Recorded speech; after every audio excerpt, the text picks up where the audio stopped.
Voy a compartirte la pantalla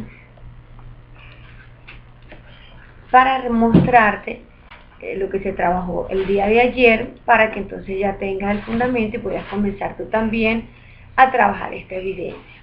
Recordemos que cada vez que se necesita un nuevo concepto, se muestran estrategias de análisis como los mapas mentales, como los mapas conceptuales, para tratar de hacer la síntesis de la información pertinente que se refiere a ese nuevo término de conceptualización. ¿Listo? Ayer trabajamos con lo que corresponde, permíteme tomar esta captura de pantalla. Y aquí, mira, ya les monté el enlace para que suban la evidencia. Permíteme, a ver, ocultar aquí la parte del video para que nuestro audio sea mucho mejor y no tengamos tantas limitaciones en nuestro espacio. Nuestra ruta de aprendizaje, nos vamos hacia el contenido. Estamos en la actividad de análisis, ya culminando nuestra segunda etapa de proyecto. Y nuestra guía de aprendizaje, vamos a trabajar con lo que corresponde a esta nueva evidencia. Evidencia que, como es conceptual y le recomendé a los compañeros ayer, puedes trabajarla, porque nos dan 24 horas para terminarla, porque en realidad es un mapa conceptual y no es colindante con ninguna de las otras evidencias. Es para introducir nuevos conceptos con respecto a la parte de validación, que ya vimos una parte esencial cuando hicimos esta parte de la validación de los requisitos del software. Ok, fíjate que aquí la tenemos, nuestra... Ay, me pasé. Esta es la 4. Aquí está. Vamos a iniciar esta nueva actividad de aprendizaje, que es la parte de validar artefactos de análisis general. Recordemos nuevamente que los artefactos para nosotros van a representar todos esos productos generados de la aplicación y utilización de nuestros conocimientos y habilidades para el desarrollo de un documento que a nivel de metodologías ágiles se llaman artefactos. Entonces ya asociamos el término artefacto con ese informe que debemos entregar. Habla de la duración del desarrollo de esta evidencia, recomendada en 24 horas, es decir, 2 días para terminarla, y se van a apoyar en el documento, en este caso en el material de apoyo que se llama validación de documentos. Ya lo vamos a revisar. ¿Qué tiene este mapa conceptual? Las características propias de las evidencias con las que siempre hemos trabajado. En un formato de presentación que cumpla las características definidas, que corresponden a un mapa conceptual muy importante. Y recuérdate que ya estamos hablando de una metodología que hemos definido para que nos va a orientar en el desarrollo del proyecto. Metodología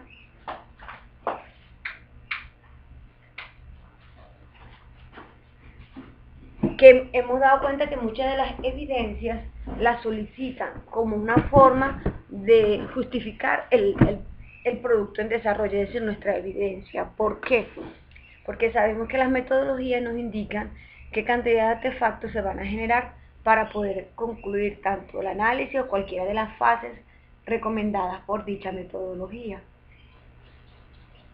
Entonces, por ello es importante siempre estar bien casados con esa estructura y ese marco que seleccionamos para ejecutar nuestro proyecto. Aquí también nos indica que debemos mencionarla en una de las ramas de este mapa conceptual. Se entrega a través de la evidencia, ya se las coloqué en los anuncios y la estaba terminando de colocar en el cronograma de contenido con el que hemos trabajado siempre en nuestra matriz de enlaces, para que sea fácil la ubicación del espacio donde montamos la evidencia. Nos trasladamos hacia nuestro material de formación y aquí está, el de validación de documentos.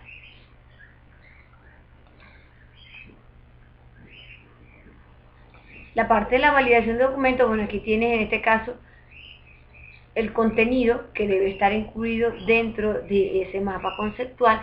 Recordemos que vamos a tratar de recordar estas herramientas que empleamos para la parte visual.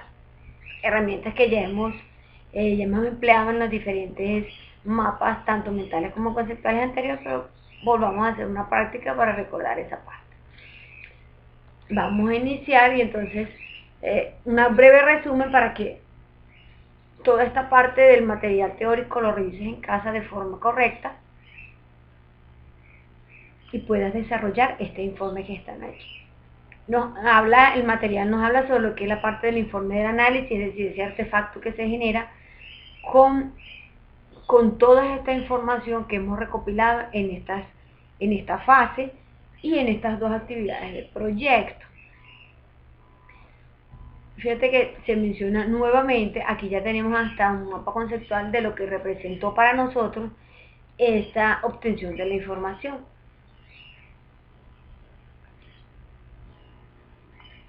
¿Qué instrumentos nos permiten esta medición y verificación? Entonces recordamos que cuando identificamos el término instrumento simplemente es esa estructura que me va a permitir recolectar la información. ¿Qué tipo de información en este caso voy a recolectar?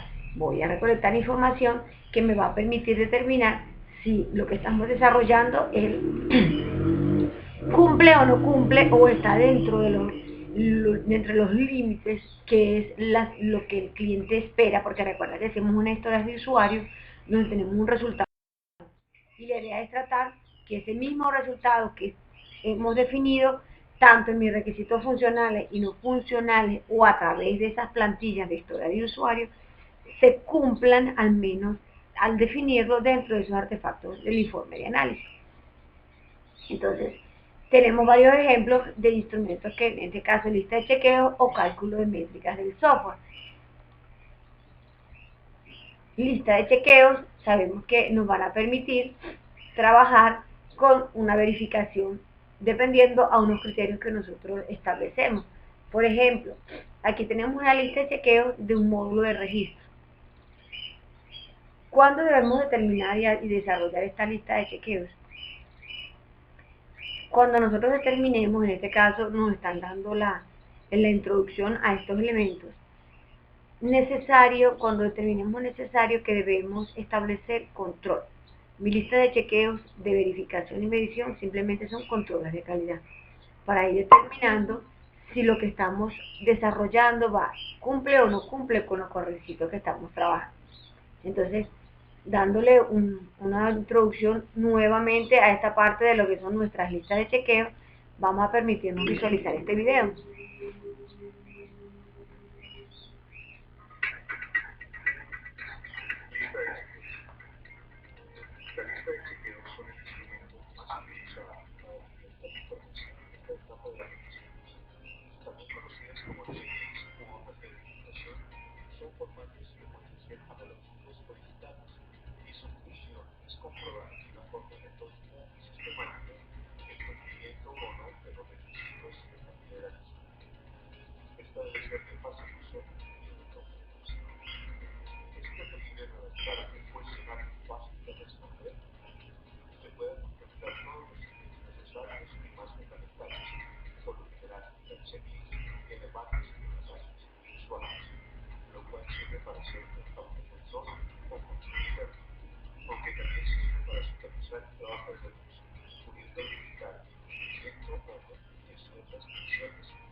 Este es el ejemplo que muestran ellos aquí, que nos visualizan dentro del material de apoyo. Entonces, dentro de esas características, fíjense que ellos nos mencionan en este caso, en nuestro material, un paso a paso que debemos determinar para poder hacer la lista de chequeo. ¿Por qué tenemos que ser tan rigurosos para desarrollar esta lista de chequeo? Porque mi lista de chequeo, su función principal es obtener información. Y obtener información de forma lo más rápida y comprensible para las personas que tengan que hacer, en este caso, el llenado de esas encuestas, porque prácticamente resulta ser aplicada a través de un método de encuesta, si lo estamos haciendo a otra persona, o a través del método de observación, sirve como instrumento, si los estamos en este caso desarrollando nosotros, aplicando nosotros mismos la obtención de la información. ¿Qué quiere decir esto y por qué la rigurosidad?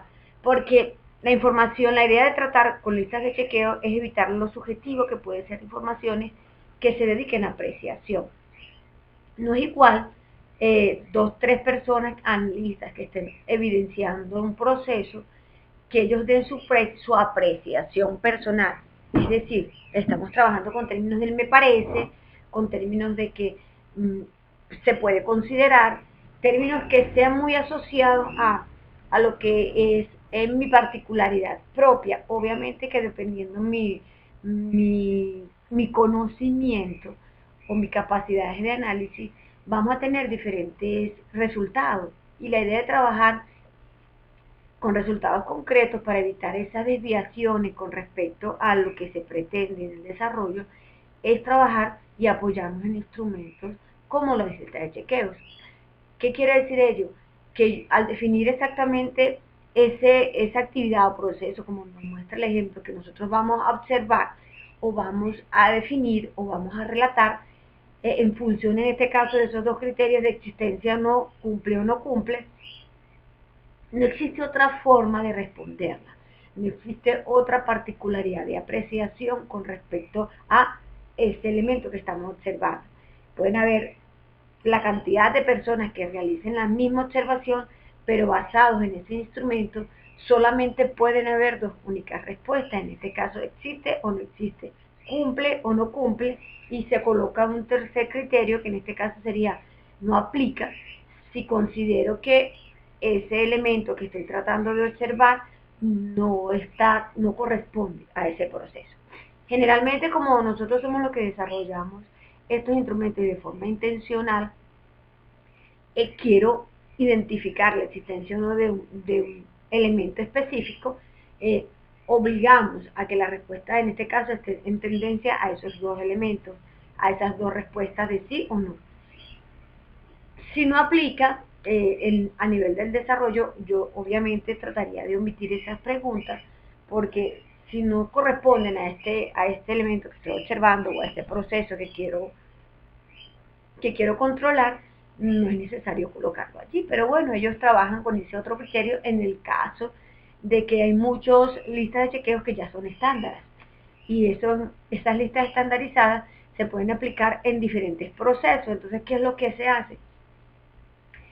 Se emplea el mismo formato, se trabaja con diferentes procesos, pero como ya está estandarizado, es decir, tiene una nomenclatura y una identificación dentro del proceso de gestión de seguridad de la empresa, entonces simplemente se coloca no aplica en el caso de que no corresponda a la pregunta, porque puede ser el mismo instrumento empleado en diferentes procesos.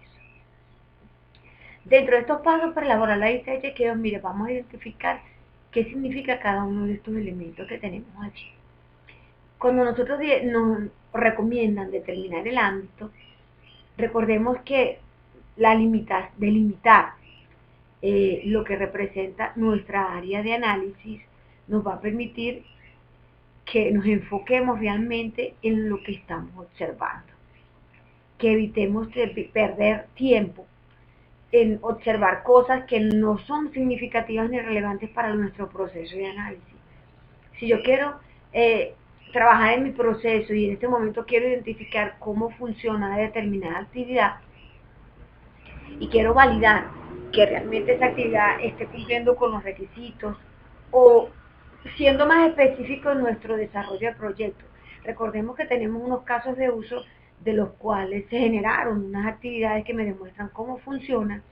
Yo puedo hacer un instrumento para cada caso de uso de los que tengo allí que me permita comprobar si cumple con las características de los usuarios. O yendo hacia otros requisitos más específicos, recordemos que hicimos en nuestro informe de requerimiento de usuario, detallamos ciertos requisitos específicos que no corresponden ni a funcional ni no funcional, por ejemplo, requisitos de comunicación, requisitos de lenguaje. Yo puedo hacer mi lista de control para determinar si dentro de ese análisis que yo desarrollé, dentro de ese informe de análisis que yo hice, se están cumpliendo realmente esos criterios o están incluidos. Tenemos interfaces definidas a través de nuestras plantillas de historia de usuario. Mi usuario me indicó que tal vez desee el logo que aparezca en la parte superior izquierda. Yo puedo hacer mi lista cuando estemos haciendo ese diseño de esa interfaz, que verifique si el logo está en la posición que el usuario lo determinó, si cumple con los colores, si tenemos un texto definido de forma clara y entendible. La idea es que podamos establecer como esos elementos de comprobar si lo que se está haciendo está en el patrón definido.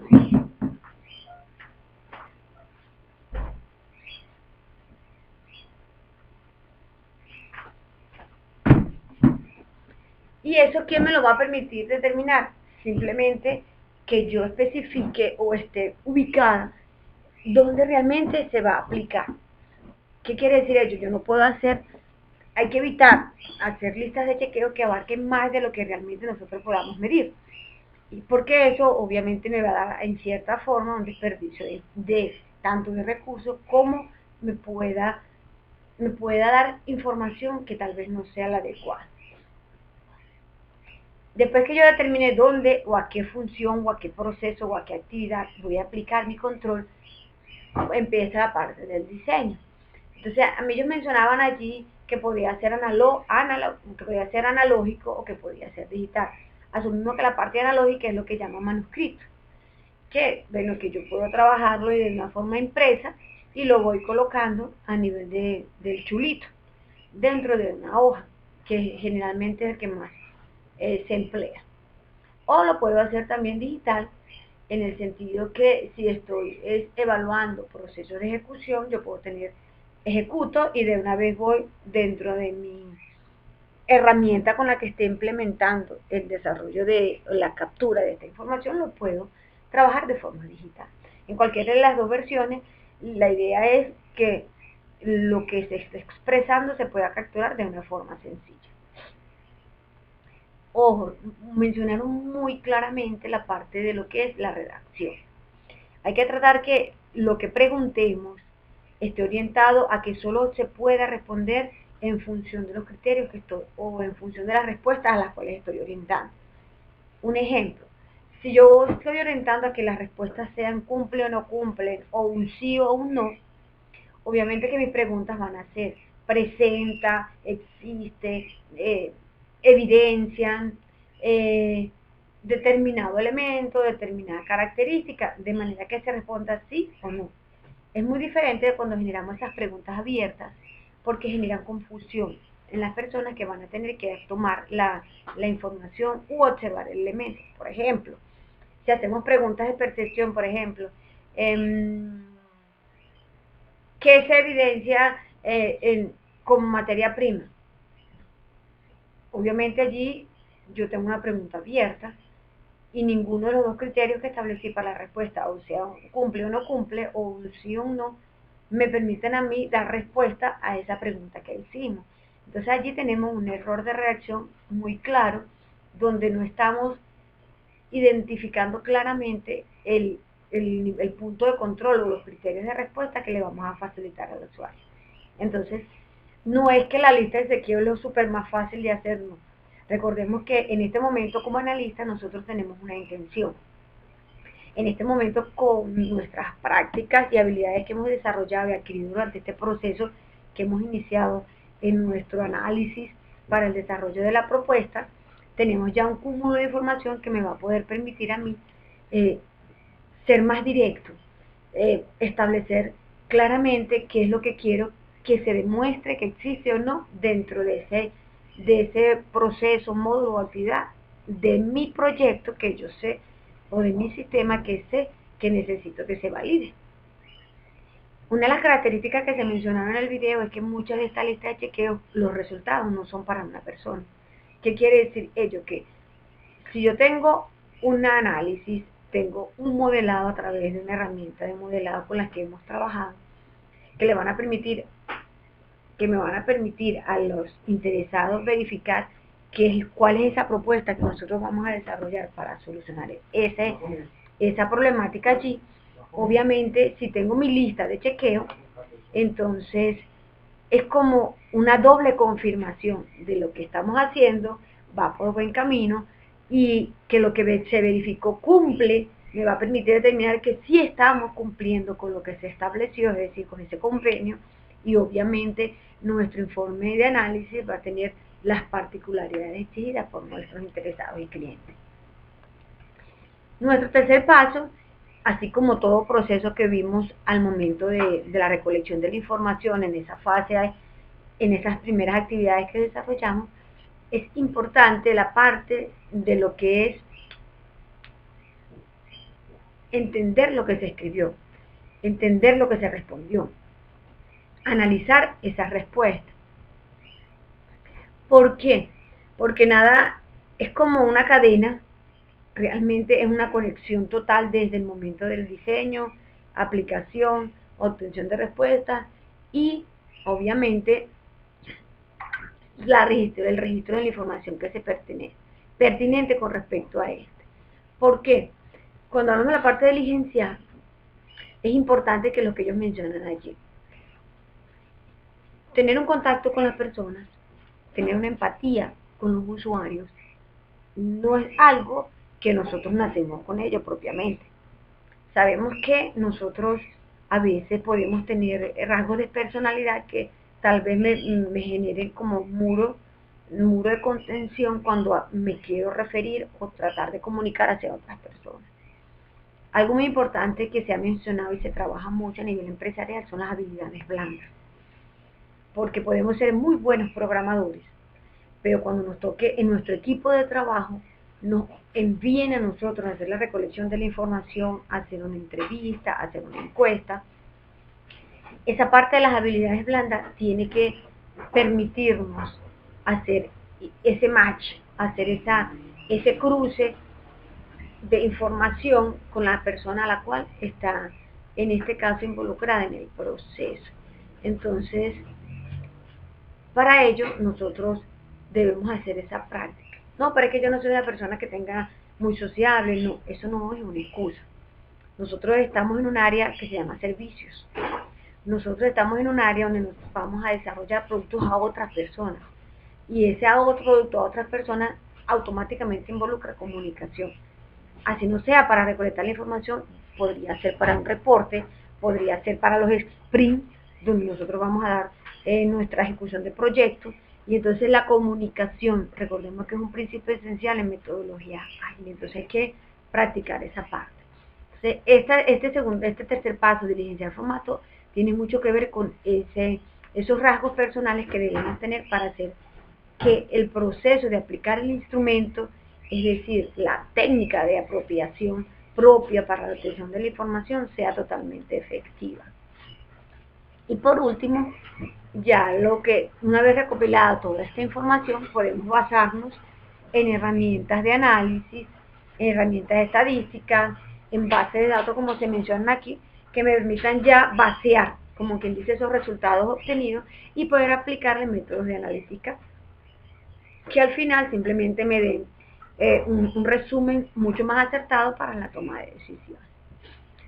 Cuando estamos haciendo la parte de estas listas, fíjense que aquí material de apoyo nos menciona algunas preguntas que se pueden sugerir, o en este caso pueden surgir cuando estemos desarrollando este proceso. Preguntas que obviamente nos van a permitir orientar cómo vamos, cuál va a ser nuestro diseño, si lo estamos haciendo de forma correcta y si al final, después de todo lo que hemos desarrollado al aplicar el instrumento, es satisfactorio el proceso que acabamos de hacer. El ejemplo que ellos mencionan de la lista de chequeo que tenemos aquí. Fíjense que ellos tomaron un módulo de registro, imaginándonos este módulo de registro cada vez que vamos a accesar a alguna aplicación donde vamos a incluir nuestros datos para tener acceso a realmente a las opciones que las diferentes páginas o plataformas nos brindan. En este caso son preguntas, porque las preguntas significan esa estrategia o esa forma de análisis, de redacción, donde estamos indicándole a la persona que debería generarnos una respuesta que debe aplicar un cierto criterio de selección. Obviamente cuando hablamos de criterio de selección es determinar con cuál de estas respuestas que hemos marcado debe asociarse. En este caso colocaron un ejemplo, por ejemplo, el tiempo de respuesta en los procesos esperados. Obviamente nosotros no tenemos forma de responder aquí esta lista de chequeo porque estamos hablando en tiempo de ejecución. ¿Qué quiere decir eso? Todavía no hemos programado el módulo. Yo puedo hacer entonces en este caso listas de chequeo en función, ¿recuerdan aquellas interfaces que colocamos en un prototipo? Yo puedo hacer listas de chequeo en función de estas interfaces. ¿Cómo así? Bueno, tenemos criterios bajo una plantilla de historia de usuario donde me habla de los colores, de los membretes, de la información que podemos tener en algunas páginas o en algunos módulos de presentación de nuestros proyectos y yo puedo hacer mi lista de chequeo en función de ello.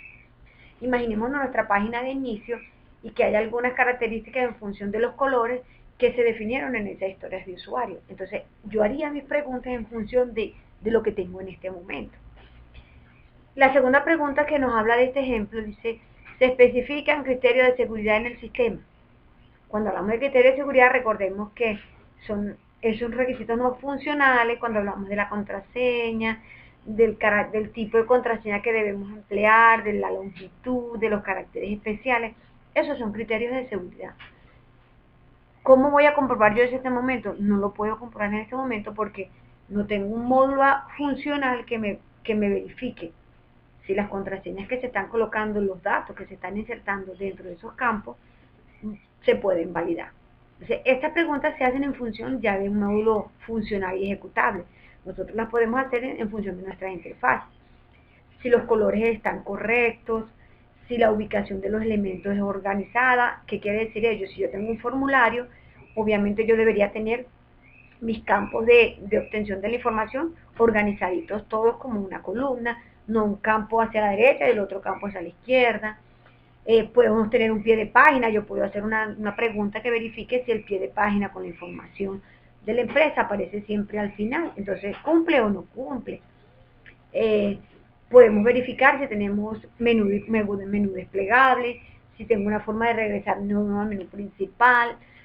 Esas son preguntas que yo puedo hacer de verificación de mi control y calidad de esas interfaces que yo he diseñado, que simplemente me refutan, o sea, y me confirman que lo que se está definido allá en esas plantillas, que a veces puede ser complicada la lectura, yo la tengo aquí ahora en una lista de chequeo, donde cumple o no cumple con los criterios que están definidos allí. Obviamente, nuestro interés es dar la satisfacción al cliente. Deberían ser todas las preguntas con opciones y criterios de respuesta de cumple satisfactoriamente aquí. Entonces, esto es lo que pretende a través de mi lista de chequeo. Igualmente, también podemos emplear una lista de observaciones. Recordemos también que cuando hablamos la parte él dice aquí número de criterio 3. Cuando hablamos de diferente a una lista de chequeos, mi lista de observaciones, ahí sí, obviamente, vamos a no respuestas, en este caso, centradas en el marco del sí y no, sino que recordemos que mis listas de chequeo simplemente son como bitácoras de observación, si existe o no existe, si se presenta o no se presenta, si está presente, cuál es la condición, y de igual forma también son elementos que nos permiten obtener información de una forma muy objetiva. Cuando ellos nos hablan de cálculo de métricas de software, recordemos que cuando hablamos de métricas, son estándares. Y son estándares, bueno, que en este caso están definidos en la ISO 8402, que nos habla, en este caso, de que existen medidas que me van a permitir determinar si los productos, procesos o servicios, fíjense que lo que mide aquí esta parte de la satisfacen o no los estados o esas necesidades que se han definido. Entonces, cuando hablamos de la calidad del software, tenemos que se realizan mediciones en todo el desarrollo del proyecto. Tenemos mediciones desde los requisitos hasta la entrega final, en este caso, el desarrollo total del producto. Y esas métricas, en este caso, la norma ya las tiene establecidas. Entonces, cuando hablamos de qué tipo de factores puedo considerar o medir cuando yo quiero aplicar una métrica, entonces aquí tenemos los factores. Podemos medir factores directamente, como en este caso son los defectos por puntos de función, es decir, veo las fallas. Yo puedo medir fallas, sí, yo puedo hacer una validación y me doy cuenta que si yo coloqué que los campos, por ejemplo, el campo célula de ciudadanía, tiene que ser numérico y la persona incluyó, haciendo yo mi prueba, incluí una letra y él me permitió guardar esa información, obviamente que hay una falla. Yo puedo contar, en este caso, que esta cantidad de fallas pueden presentar los productos que estoy desarrollando. O también ya habla de, en este caso son directas porque ya las evidencio, o los bugs o los errores.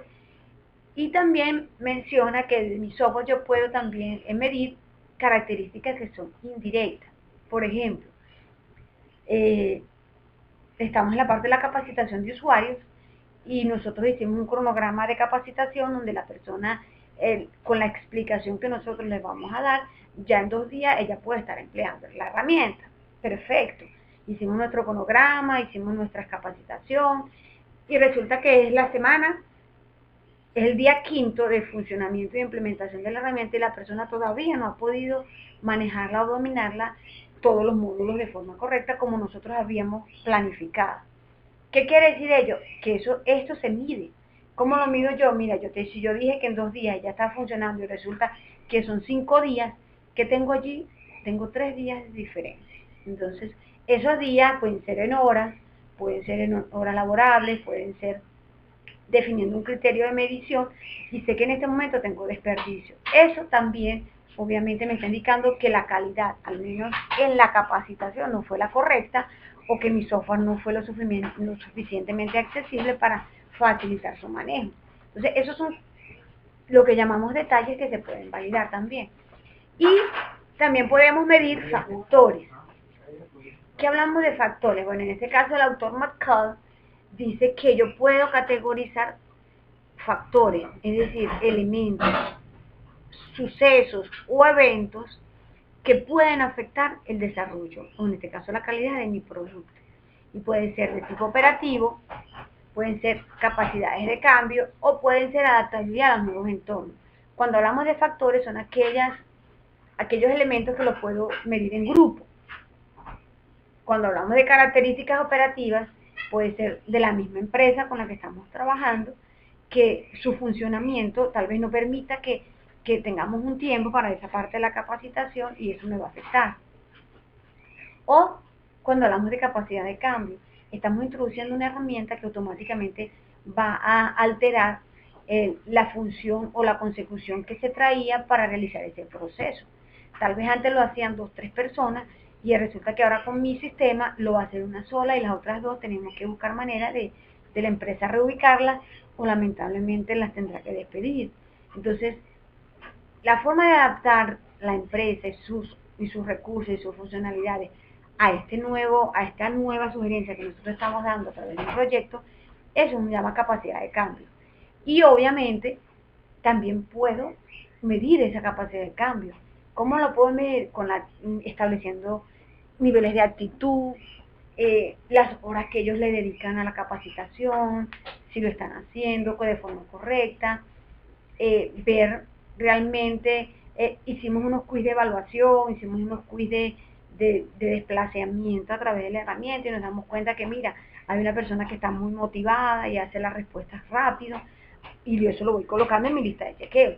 Pero también me doy cuenta que hay otra que es perezosa, que no se encuentra así como con buena actitud con respecto a la herramienta, que a veces rechaza en este caso, las explicaciones que le damos, y eso no tiene realmente la capacidad de cambio para adaptarse a esta nueva herramienta. Y de igual forma, fíjense que esta parte de lo que son factores tiene mucho que ver con la parte personal, con la parte subjetiva. Entonces, bueno, pero que tiene que ver la parte subjetiva con el desarrollo de mi sistema. Sí, tiene mucho que ver porque obviamente las computadoras no estamos desarrollando un robot. Y obviamente la parte humana, nuestro talento, va a incidir en si se toma de forma satisfactoria o no la aplicación de la herramienta. Entonces, eso también son elementos que se pueden considerar cuando yo haga y trabaje con listas de chequeo. Obviamente que ya esta etapa va a incluir ya a las personas, mis usuarios finales. Entonces, ¿qué quiere decir esto? Que yo debo considerar cuando esté ya en mi implantación o en mi transición, dependiendo la metodología que yo emplee para de una vez poner en marcha mi sistema o mi proyecto o mi software, evaluar toda esta parte, porque mi talento humano siempre va a incidir en la correcta o en el correcto funcionamiento de la herramienta.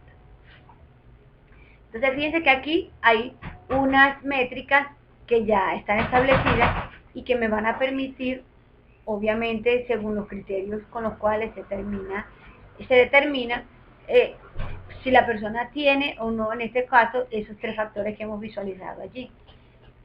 Facilidad de auditoría, si puede corregirse de una forma correcta, si es confiable, si la eficiencia, todo esto que tenemos aquí como factores de calidad son criterios que se aplican a todo lo que son a nivel de software.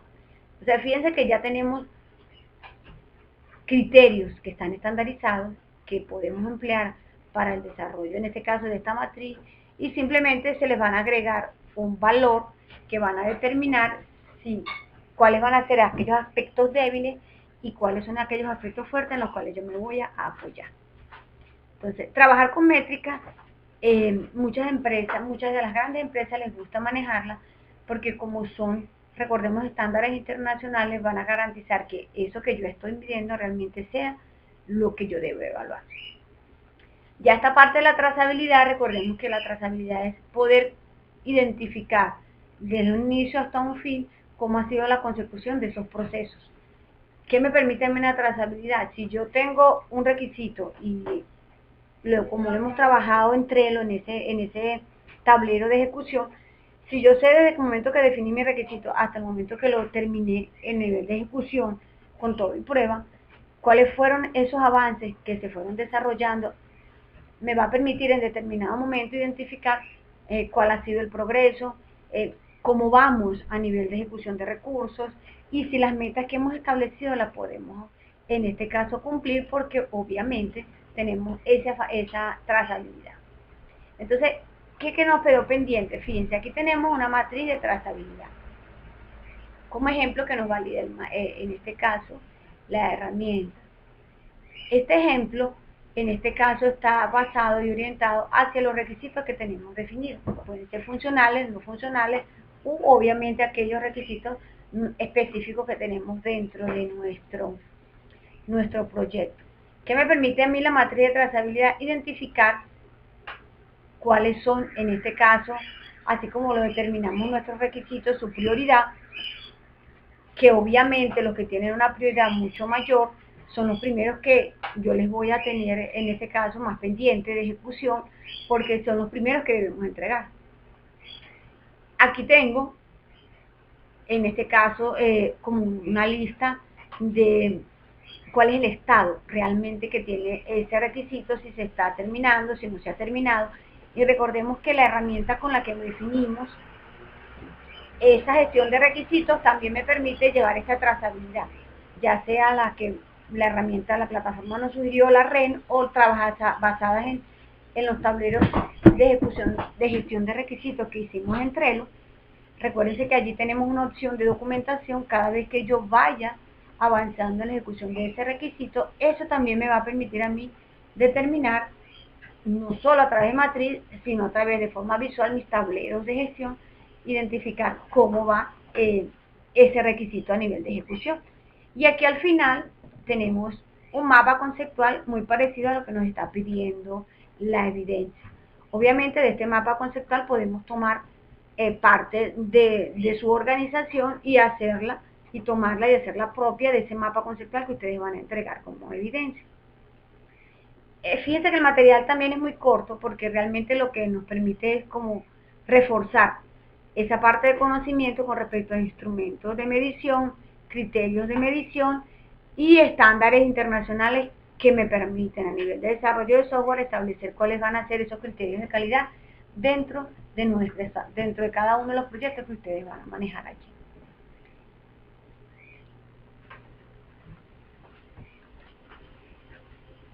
Lo que se pretende con en este caso, con esta evidencia, fíjate que el material es corto también, es esa parte, Cristian, revise el material, desarrolle su mapa conceptual y como el material es de estas actividades a nivel de análisis no es tan complejo, entonces puedes sentarte tu rato y hacer tu modelo conceptual. Recuérdense que de las herramientas con las que, fíjate que el modelo conceptual que él nos muestra allí pareciese como que se hubiese hecho hasta en Microsoft Word, en PowerPoint. No existe una herramienta definida para poder hacer la parte conceptual. De todos modos, recordemos que nosotros trabajamos con una herramienta que se llama Google. Aquí está, Google. Y recordemos que en Google hicimos mapas conceptuales, que es una herramienta muy sencilla de trabajar y también nos permite hacer mapas conceptuales. En este caso que está un ejemplo, que yo voy a simplemente identificar y voy sacando los brazos a medida que los vaya necesitando, coloco el tema y ahí sucesivamente puedo seguir sacando lo que yo necesite aquí. Son fáciles de manejar. Esta es una herramienta en línea y simplemente descargas lo que vayas a través de la herramienta, hacer las descargas. Esta es una de tantas, porque no son muchas. Puede ser también Lucidchart, con la que hemos trabajado los mapas mentales, como la que hemos trabajado en nuestros diagramas. Puedes trabajar en DiagramNet, puedes utilizar Canvas. Recordemos que Canvas también es una herramienta muy poderosa para trabajar toda esa parte de los mapas conceptuales. Entonces, dudas, preguntas, inquietudes, Cristian, con respecto a esta evidencia que ya pueden trabajar y montar. Bueno, entonces aproveche el tiempito y fíjate que no es tan complicada el desarrollo de esta evidencia para que la termine y móntela y puedas dedicar el máximo tiempo posible a las que tienes pendientes de las que sí necesitamos más consumir recursos. Ok, Cristian, me vas a colocar por favor, como de costumbre,